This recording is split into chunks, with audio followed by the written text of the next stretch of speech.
Welcome back, friends. I cannot be more excited than to have on my friend today, which I hope you know, and if not, you're gonna get to know her so much better, Sherrine Washington.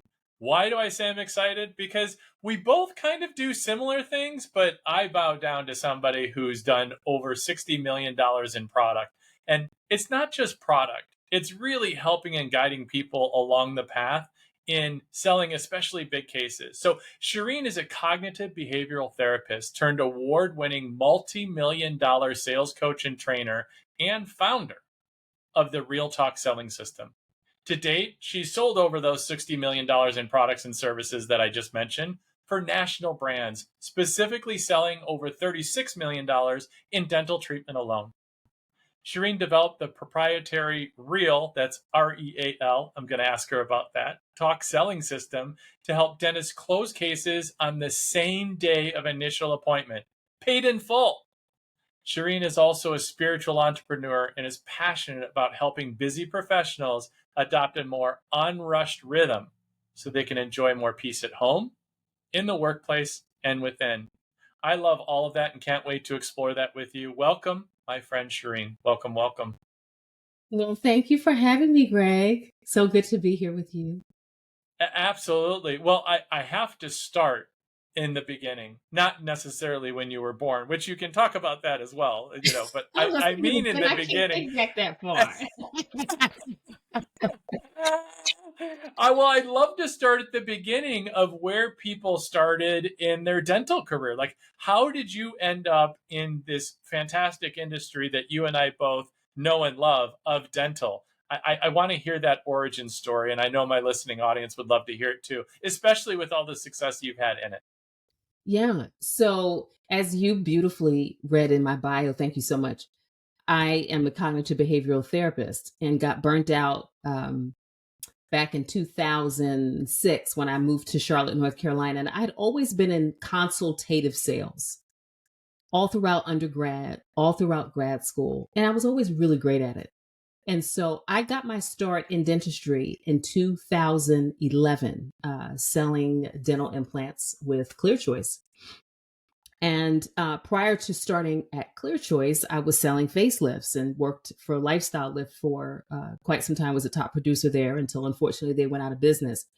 And when I transitioned from selling facelifts to dentistry, I thought, well, it's the same concept because it is still consultative sales.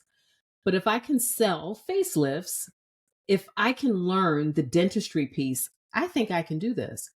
And when I started selling dental implants, I never really sold the way that I was trained how to sell when I worked for a corporation. It didn't feel right to me in the sense that I don't believe sales should be pushy or backing anyone into a corner. And so, unbeknownst to me at that time, I was actually doing the R.E.A.L Talk Selling System because I took my clinical background as a cognitive behavioral therapist, took my education and everything that I learned in dentistry, and just kind of put the two together and created a very non-salesy, non-confrontational way of serving patients powerfully that helps them to feel like I can do this in a way without them feeling as if someone is pushing them to do it. And if you do that with patients and you create that space and that sacred environment for them to say yes, quite honestly, it works. And you know that. I do. And a big part of what we do at G&A Consult, right, is talk about that patient experience. And number one is creating the emotional connection, right? And it's the why behind the what. The what is the product. The why is, getting to understanding why now? Why is this something that's important for them today? And seeing if there's a match of how to get there. But I want to go back just a little bit. You shared something that I thought was so poignant, and it's really your experience of the industry you came from before you got into dental. And you made the comment, if I could just learn the dental part of it. And for many of our clients, we work with treatment coordinators and we work to bring in treatment coordinators. And what we find in full arch, right, in these big cases, is that the most successful treatment coordinators in full arch do not come from dental. It's not those that have come through the ranks as treatment coordinators of, selling crowns or selling whatever the case may be for these, traditional treatment, dental treatment therapies, modalities.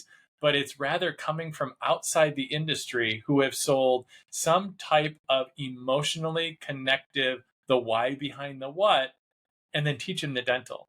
And we have a couple of case studies that are phenomenal. One of my big clients at G&A Consult last summer, we brought her in from outside the industry last June, and she came in, and there's two treatment coordinators there.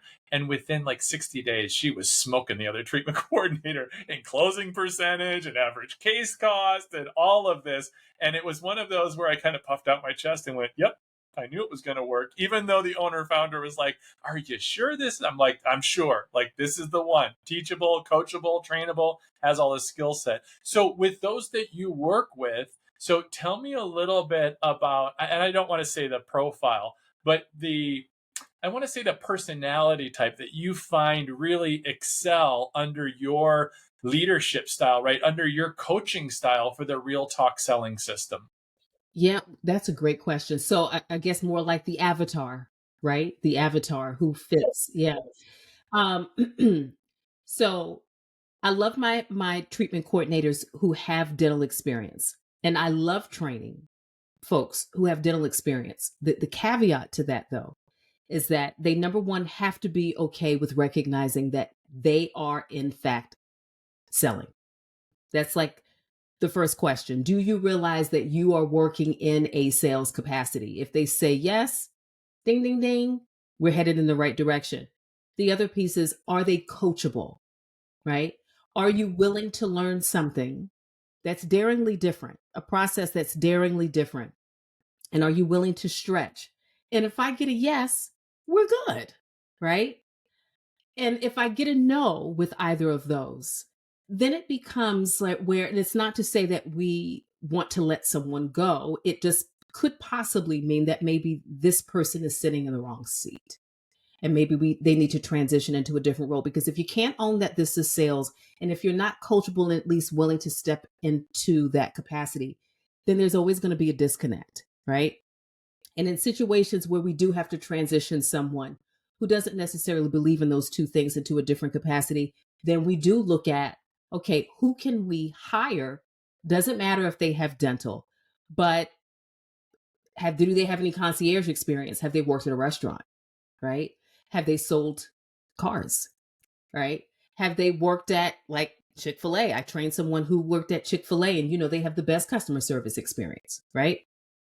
Can we take someone like that and find someone who looks at the opportunity of working in dentistry as a blessing and then says, yes, I want to grow with this practice? That avatar works beautifully. Yeah, that avatar works beautifully because they've got the background and understanding what it means to be able to go to someone and fearlessly ask, uh, I know that you had an unbelievable appetizer. You had a fantastic entree. Can I bring you the menu for dessert? Can I bring you coffee? Because that is ingrained in them. And there's no fear with being able to stretch and ask those questions. Yeah. Yeah, I love what you're talking about, because it's really about, can you identify with the patient and talk about what is it, have no fear, right? First and foremost. And I love that you shared about that, the identification that you're selling. And we sell every day of our lives all the time. And some of the examples that I love to give, for example, if you go out to eat and you want the table by the window or on the veranda that has the best view instead of the table that's back by the restroom, right? Or by the bus station or the porter station with the clanging dishes, because you want to have the nice experience. You sell yourself that opportunity to the maitre d' or the host or the hostess. So you're selling that opportunity there, right? Every time, even if you have a reservation, unless of course have the name like P Diddy, like we were talking about in our pre-show comments, right? Unless you have that type of experience, or if you have a very large party and they only put large parties in certain areas, or if you have the private dining room, which that's okay. And some of my listening audience are of that ilk, and that's great for you. But just on average, another example is, think about the boyfriend, the girlfriend, the spouse, the husband, the wife during your dating phase. You were selling yourself all along the way. I mean, we sell our best aspects of ourselves. in order to land. And even if you're single, like at some point you probably did date somebody, you put forward and you're selling yourself to that person, right? And there's many examples. And so the acceptance of you are in sales, and yes, it's healthcare and it's education, but also selling this concept of the mouth body connection. Yes, in dentistry, there is much more acknowledgement, study of cases, all of this in the mouth body connection. But to the layperson, to the general public, not so much. There hasn't been a concerted effort in general. I mean, look at on TV, right? So toothpaste, it's about the shiny white, right? And a little bit with like Align, with Invisalign, right? Because they partnered with the NFL. But in general, you don't see a lot of dental products necessarily out there in the general public. Just like you don't see the education between periodontal disease and how it affects the entire body and the overall health. Because of that, you're in sales. You have to sell the fact that this A will affect this B and how it's related. And it's so critically important. So I love that you brought that forward. So tell me a little bit more about, because I know that you do, so doing like in office training, online training. Tell me a little bit about the R.E.A.L Talk Selling System and how you engage with clientele base to help them to get from where they are to the next level and then beyond that as well. Because I think that could be helpful to my listening audience that want to learn a little bit more about you and your system and what you teach, because you have been so successful in the industry. Yeah. So as far as how I train, really depends on the office, but so I can certainly come on site. Um I did a lot of traveling in 2023, so I kind of scaled back a little bit with 2024, but I can come on site and train in the office. I typically book out 3 to 4 months in advance for that. Then my primary options are you can purchase my online course, which is self-paced. I have 8 online courses that I've created, and I can build out a custom branded online university for a practice.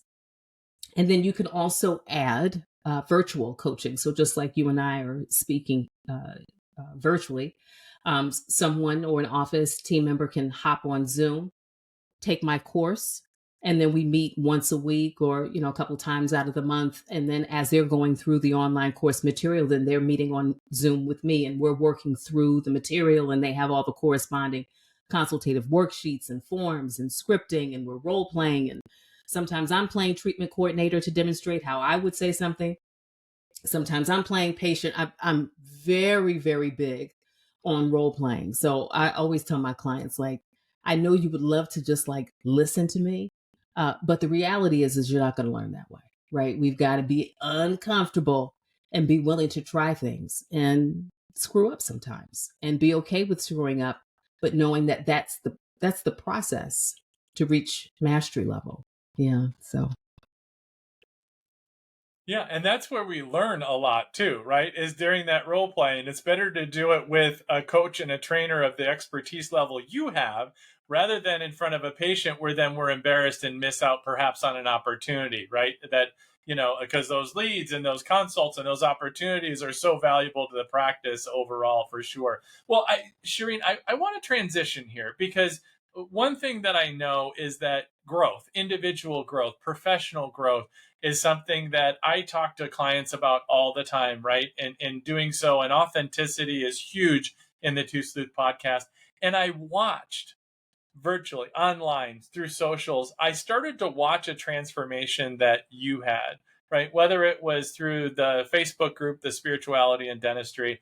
And then I saw and I don't know that it was a new love, but what I saw as a new love, at least outward facing, with the Labyrinth. And the Labyrinth has really held a special place in my heart. So there's a place here locally in Metro Phoenix called the Franciscan Renewal Center. And they have a labyrinth in the back of their property that I've been sober 19 years. And so I've done many retreats at that facility.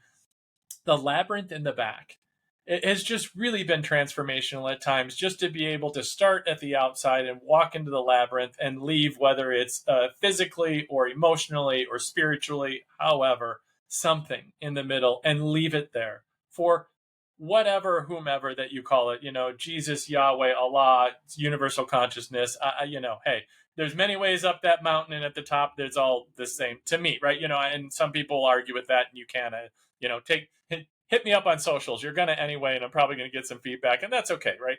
Interaction is good.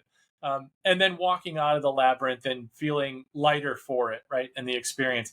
And I've seen you do, and forgive me if I'm using the wrong terminology, but workshops and development and really deepening your journey with it. So I want to hear more about that, and I want you to share more about that. And forgive me if it's a little on the too personal side, but you shared a little bit of it in your bio, so I'm going to dig a little bit and have you share a little bit more on that, because I just love uplifting people's journey when they're not afraid and when they're very open about a second career, if you will, a second avenue of growth. And so I'd love to hear more about that and share more about that if you would. Hmm. Thank you for asking me to share. Thank you for sharing your story about recovery. Um, a lot of people don't know that I'm a recovering food addict. So I had weight loss surgery. It'll be 16 years in November. I lost 115 pounds and I've kept it off. So that's one aspect. The labyrinth came into my life. A lot of people don't know I'm a Lyme disease survivor. In fact, when I was working at Clear Choice, I had been at Clear Choice probably that maybe this was my fourth year, started getting really, really sick. And it started with my wrists, and people thought, oh, you got carpals. And I'm like, didn't show up with carpals. And it just, the Lyme disease, unbeknownst to me at that time, and I didn't know I had it, started spreading to the point that it was affecting my vision. I was losing my balance. My right hand closed up permanently, so I had to learn how to do everything with my left. And then my left hand closed up, and I had to go out on disability. And I found out that I had Lyme disease after traveling multiple states and spending about $30,000 in treatment. And when I went out on disability, I went to Taos, New Mexico, and lived with a holistic healer and stayed at her property. And lo and behold, she had a labyrinth there. And I had seen a labyrinth. I went to a labyrinth workshop years before, and they were showing people how to use a finger labyrinth. I didn't pay any attention to it. And when I walked up to her labyrinth on her property, I immediately just stepped into it. And I felt cradled. Literally, it was like the first time since I had been sick that I felt like, okay, Shereen, like, you're going to beat this. Like, you're going to do okay. And from that moment on, years and years later, labyrinths just kept finding me. I don't say I found labyrinths. Everywhere I went, whether I was training in office, whether I was on vacation, going on a retreat, I would find a labyrinth. And my mentor, Catherine Anderson, who trained me to become an advanced certified labyrinth facilitator, she also trained me in soul collage. From there, I kind of shifted spiritually. And I've been on a spiritual awakening for like the past 2 years. And now I'm in the process of becoming a spiritual director so I can offer those services to my doctors. And so it's grown into this movement, if you will. And I am hosting labyrinth walks at different conferences now to give people the opportunity to experience walking meditation, which is what it is. A lot of people hear labyrinth, they're like, what is it? But for anyone who struggles to sit and meditate in the traditional sense because they can't quiet their mind, that's me.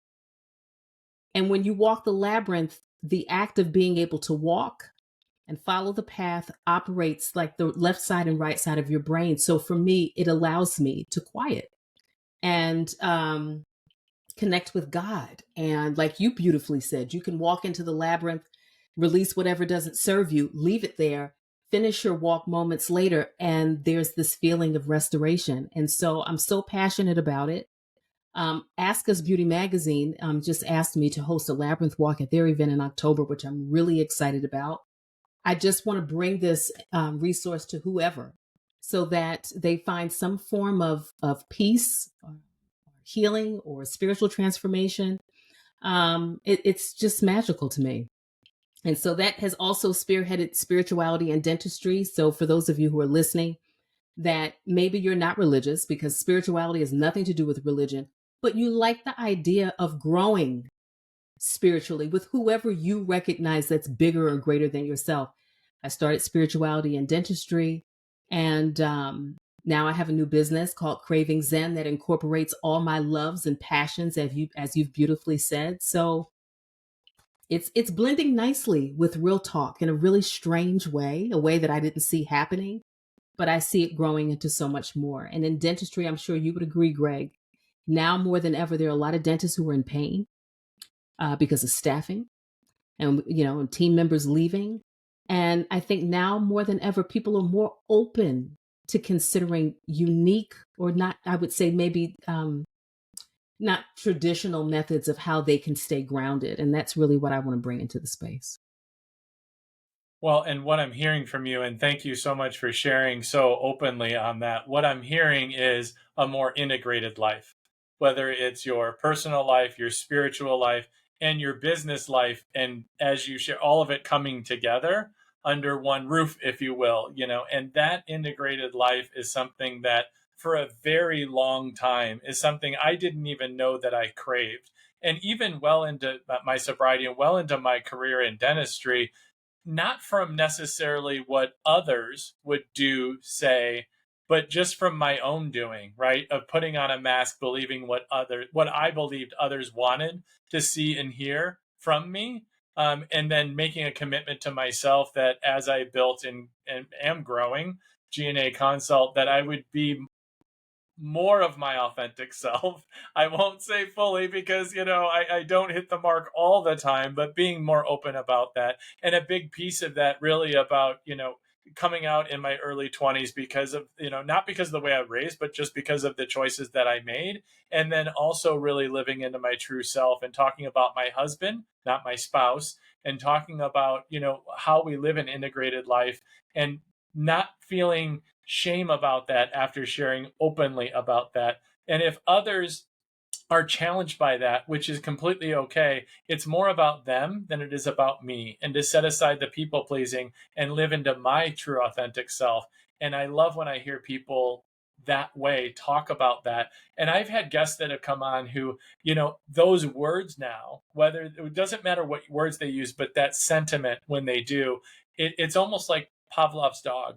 It like makes me salivate, and it makes me want to learn more, and makes me gravitate toward those individuals, whether it's at conferences or online, and want to know more about them and do more with them. And so I really honor that you've opened up and shared that, even though you exposed yourself a little bit in the bio, right? So you open up that lane, but just the way that you share about your passion and integration of your life. And I so appreciate that. Well, now's the part of the program, Shereen, that all of my guests get to play a little something called What the Sleuth is Going On? So it's 3 rapid fire questions. It's the first thing that comes to mind. Are you ready to play? I am ready to play. Oh, Lord, I'm getting a little nervous here, but it's all good. Okay. Nerves are good. You look like you're having too much fun with this. You better be nice to me. I always do. This is so much now, don't forget. That's the first time that I've gotten like a mild, subtle, passive-aggressive threat for what the sleuth is going on. This is the first. Everybody bookmark this episode with Shereen. I love it. Okay, question number 1. What's the worst bad breath you've ever encountered? For those listening online, the roll of her eyes she just did, I have a feeling she has one she doesn't want to share. Now listen, I worked at a full arch, corporate. So I met with patients all the time who had perio, unfortunately. I would say that's probably, of course not, and I don't even remember names, but I would say working in a full arch corporation. But you know what? Because I'm the utmost professional and I knew that I was there to solve a problem, it was all good. I almost just got used to it. You know what I mean? And so I would say doing that, working in the industry. Yeah. Yeah, absolutely. And I can relate. And because of being in the industry and again, working in full arch for as long as I have as well, It's one of those, I can smell Perio a mile away. I can be getting on a plane and they can be 3 people in front of me and I can literally smell it. And rather than being revolted by it, there's empathy that happens. Like, oh, I want to help you. Like, I can help you. Like, can we talk? But you can't really do that. So I get that 100%. Yeah, no, I get it. Okay, question number 2. If you could change one thing about your smile, what would it be? Oh, that's easy. So I have a diastema, and I've always wanted to close it. It was actually something I was training in office today, and I was thinking, do I really want to? So yeah, I would love to close my diastema. I would just need to be okay wearing the retainers long term, and I don't know if I'm quite responsible enough to do that. So there you go. I think it's yours. I love yours though. It's like it's part of your calling card. Think like Michael Strahan. Think like Madonna. Okay. It's a part of your That beauty. big? Oh, Okay, no. I don't mean to tell you you can't like it. See, now I'm trying to make you change your answer. I'm like, no, you can't answer that. Pick something else. Did you know that somebody on LinkedIn, a lab, sent me a simulation of my smile without my permission, closing my diastema? Did you like it? No, I didn't. And I was See? insulted. It was maybe the simulation, but I was insulted because I didn't ask the person to do it. So why did you do it? But when I got the simulation, then I kind of thought, well, Shereen, maybe the diastema is not so bad. Maybe it is a signature trait. So I kind of put it on the back burner. See, I'm just used to, like, I think you're beautiful the way you are. So I see like that as natural. It's the natural you. So it would be different, right? So, okay, all right. There you We'll go. let the viewers. Now I'm like arguing with your answers. Like, I don't do this with people. Third question. Question number 3. We're transitioning. Question number 3. If you could go back and be the inventor of any dental product, and no, you can't choose your own because I know you got the trademark on you, so you can't use your own. Which one would you choose and why? I would probably say the tongue scraper. I think it's underutilized. And yeah, I think it's underutilized. I honestly think that there are a lot of people that don't necessarily know the power of how to use it, or even that it exists, as crazy as that sounds. And so I think that would be the product. And I know there's different kinds of different materials and things of that nature, but I think that would be the product. So friends of mine are my dentists, right? And they're a couple, and she does the hygiene work, and they're both dentists though. And they subtly tell me every once in a while about using a tongue scraper. And I don't know why, Shereen. I just don't use it, and I know that I need to. So I'm one of those people, and I'm in the industry. Just like I didn't floss before I got in the industry, and that's all I had to see are like the clinical photos of the stages of periodontal disease. I have flossed pretty much every single day since that day. But listen, I love that you talk, because see, a lot of people think because you work in dentistry that our teeth are perfect. And it's like I feel like every time I go to the dentist, I need to get something done, right? We're just more cognizant of it. So probably feel certainly more guilty because, we got to walk the walk and talk the talk. But my husband doesn't use a tongue scraper, and I wish that he would. So you're not alone here. Okay, well, thank you for making me feel a part of. So thank your husband. When we're done with this, go thank your husband. Say, Greg, thanks you. Okay, So, now all right, does your I'll take husband that. use a tongue scraper? He does the tongue scraper, the water pick. His regimen. He's the one who's got me using. He was the spa manager on the Queen Mary 2 for a couple of years, so that's why my skin is the way that it is. He's got me doing the eye dab and the toner and the cleaner and the Lord only knows. I mean, he's slowly like implemented little pieces. Now I've got like a whole routine for my face too. So yeah, he's got all that. Make him proud and use that tongue scraper. All right, I know I've got to add it in now. I've been guilted into it. All right, now my Catholic background's coming into play. Now I've got Catholic guilt going. Thank you for that, Shereen. She just gives and gives. So for all you listening in the audience, all right, Shereen. In the last few minutes, I want to respect your time and my listening audience. Is there anything I haven't asked you that you'd like to share, or that my listening audience absolutely must know? Please. Well, I think this has been such an amazing interview, and like I could be, talk to you for hours, quite honestly. The one thing that I want to say, especially if we have any dental team members listening and/or watching, is that hang in there. I'm gonna just leave some motivational words. Hang in there. And for those of you who are listening that have not been formally trained how to sell dental treatment, because I always tell people I've sold everything in my career. Dentistry by far is the hardest product I've ever sold. If there is any dental treatment coordinator, dentist, practice owner listening and/or watching, and you haven't been formally trained how to sell, they need to reach out to us. Oh, I love it. Agreed 100%. And Shereen, if they want to learn more, how do they get a hold of you? Just in case they're just listening to the audio and they're not going to watch us or look at us on the YouTube channel, or they're not going to look at the show notes. What's the best way verbally for them to hear how to get in touch with you? Yes, you can go right to my website, which is realtalkselling.com, www.R.E.A.L Talkselling.com. Yeah, and if you're interested in learning more about the labyrinth, just go to my website and you can reach out to me on Real Talk is fine too. Amazing. And we'll make sure that gets in the show notes. My friend, Shereen Washington, an amazing, I'm not even going to say sales coach because you're so much more than that, a good friend in the industry and a great value add to this wonderful industry we call dentistry. Thank you so much for being a guest on the Two Suit podcast.